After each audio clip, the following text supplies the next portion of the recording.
Start करूँ sir, कैसा कार्यक्रम आज वर्कर आर्थराइटिस डे पर था? आज वर्ल्ड आर्थराइटिस डे है और WHO की तरफ से पूरे वर्ल्ड में ये डे मनाया जाता है। बेसिकली इसका मकसद है लोगों को जागरूक करना और आर्थराइटिस की वजह से और भी कारण है जिसकी वजह से पेन लोगों में बढ़ता जा रहा है और ख़ासतौर से घुटने का पेन, कमर का पेन ये काफ़ी संख्या में मिल रहा है।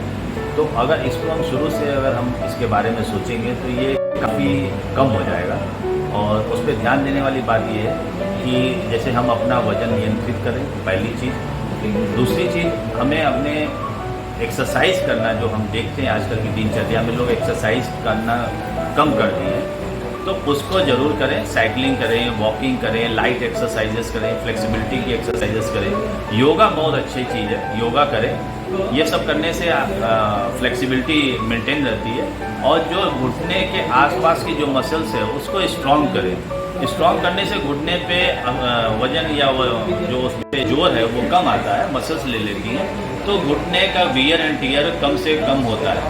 तो एक्सरसाइज करना बहुत ज़रूरी है। तीसरे नंबर पे हमारा खाना और ये जो भी है, एक तो तंबाकू का सेवन कम कर देना चाहिए। ऐसा स्टडीज़ में आया है कि तंबाकू के सेवन से भी जो है ये आर्थराइटिस की बीमारियां, जो भी इन्फ्लेमेटरी डिजीज़ेज़ हैं, आर्थराइटिस के साथ साथ जो भी इन्फ्लेमेटरी डिजीज़ेज़ हैं वो बढ़ जाती हैं।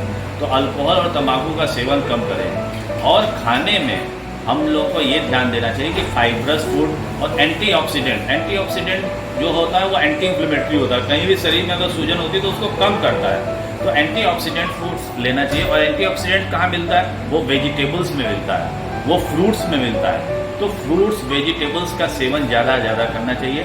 हमें जो भी नॉन वेज वाली चीज़ है उनको अवॉइड करना चाहिए ज़्यादा क्योंकि उससे यूरिक एसिड बढ़ जाता है और तमाम बीमारियां जो जोड़ों वाली हैं वो बढ़ जाती हैं। तो इसका कम से कम सेवन करना चाहिए।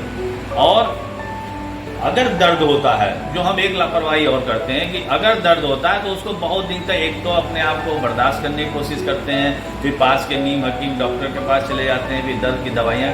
हर चीज़ दर्द का सलूशन केवल दर्द की दवाइयाँ नहीं है।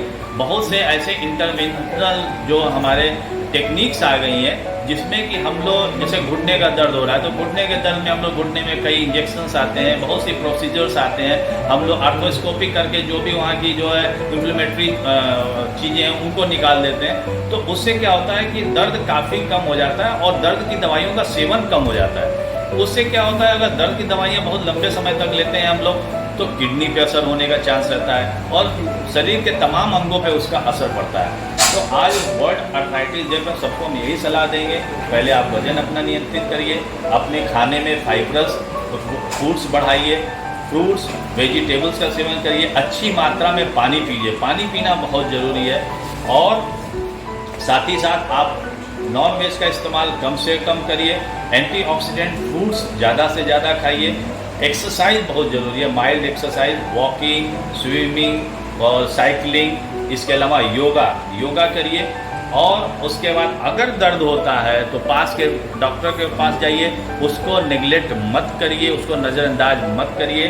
और ये ना दर्द बहुत ज़्यादा हो जाए तब आप करेंगे तो उससे क्या होता है, बीमारी बहुत आगे चली जाती है। और आज जो पेन के लिए काफ़ी ऐसी टेक्निक्स आ गई हैं, काफ़ी ऐसी दवाइयाँ आ गई हैं, काफ़ी ऐसे प्रोसीजर्स आ गए हैं जिसको हम लोग करने से दर्द कम भी हो जाता है और दर्द की दवाइयों का सेवन भी कम हो जाता है। तो इन बातों का ध्यान रखेंगे तो हम इससे आर्थराइटिस से और तमाम पेन की बीमारियों से बचे रहेंगे। धन्यवाद। सर, कैसा कार्यक्रम था? जी, जैसा कि हम लोग जानते हैं, सादा नारायण हमेशा जन जागरूकता कार्यक्रम में आगे बढ़ चढ़ के हिस्सा लेता है। उसी का एक हिस्सा है आज 12 अक्टूबर। आज वर्ल्ड आर्थराइटिस डे है जो पूरे विश्व में मनाया जाता है। इसी के माध्यम से हम लोगों ने आज सादा नारायण में कार्यक्रम रखा था जिसमें लोगों को बताया गया कि कैसे आर्थराइटिस से बचें या अगर आर्थराइटिस हो जाए तो आपको क्या करना चाहिए। सबसे पहले तो हमें जानना है कि आर्थराइटिस बीमारी क्या है। हमारे शरीर में बहुत सारी हड्डियां हैं और सारी हड्डियां एक दूसरे से जुड़ी हुई हैं और वो जुड़ती हैं तो एक जोड़ का निर्माण होता है।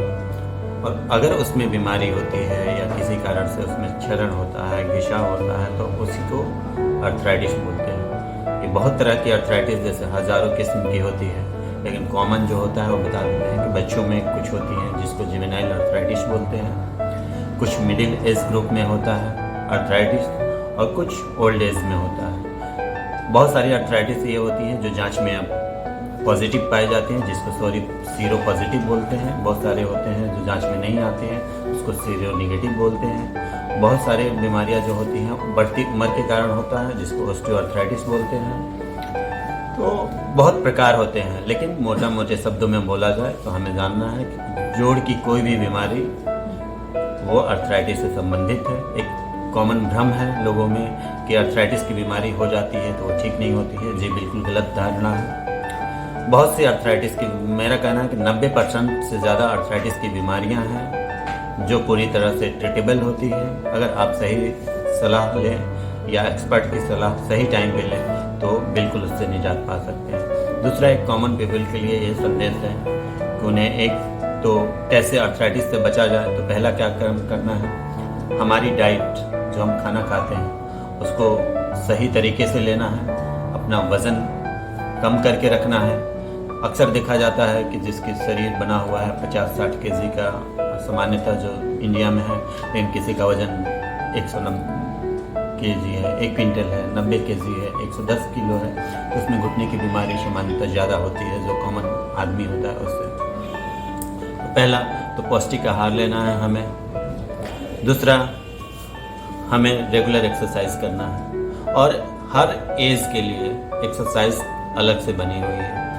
जो बचपन में एक्सरसाइज करते हैं जिस समय हड्डी लचीला होता है, उसी को आप बुढ़ापे में करेंगे तो आप देखेंगे कई जगह से फ्रैक्चर हो जाएगा। तो बिल्कुल आप एक्सपर्ट की सलाह लें और उनके बताए हुए एक्सरसाइज को ही करें, न कि आपके पड़ोसी ने कोई बता दिया एक्सरसाइज आप उसको करना चालू कर दें। अक्सर हम लोग देखते हैं कि एक कमर का दर्द लेके आते हैं हमारे पास, क्यों? क्योंकि उन्होंने नया एक्सरसाइज चालू कर दिया था। तो ये भी बिल्कुल न करें। दूसरा चीज़ क्या है कि हमें साफ सुथरा स्वच्छ पानी का भी इस्तेमाल करना है, क्योंकि पानी में भी बहुत से दूषित पदार्थ रहते हैं, जैसे फ्लोराइड है, वो हड्डियों का क्षरण करते हैं और उससे भी अर्थराइटिस डेवलप होती है। और भी क्या चीज़ है, जैसे ट्रॉमा।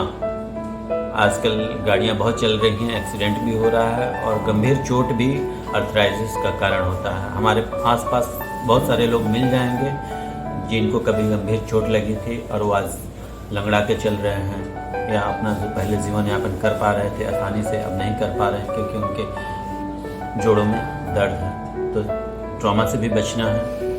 और जब भी अर्थराइटिस की बीमारी हो जाए तो अपने आसपास जो एक्सपर्ट हैं, जो विशेषज्ञ हैं, उन्हीं से सलाह लें, न कि अपने आस पड़ोस में। और हमेशा ऐसे डॉक्टर को दिखाएं जिसके OPD स्लिप पे उनका नाम साफ साफ अक्षरों में लिखा हो, उनकी डिग्री लिखी हो।